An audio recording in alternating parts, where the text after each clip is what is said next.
সাংগঠনিক দুর্বলতা বলবেন? ধন্যবাদ।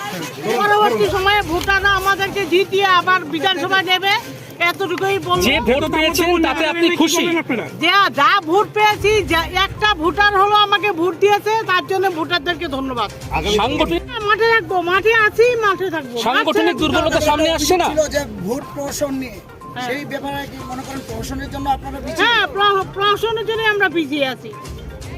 ভোট লুট হয়েছে, ভোট দিতে যায়নি। অভিষেকে খোদ আসলেন আপনাদের এত মানে আরে অভিষেক তোমাকে আসলে কি হবে? ভোটের দিন তার মানে ত্রিপুরার সংগঠন দুর্বল? না, সংগঠন নয়, ভোট দেওয়া হয়নি, ভোটারদেরকে বাড়ি বেরোতে দেওয়া হয়নি, ভোটারদেরকে ভোট দিতে দেওয়া হয়নি। বিরোধে ছিলাম কিন্তু কিছুই হয়নি।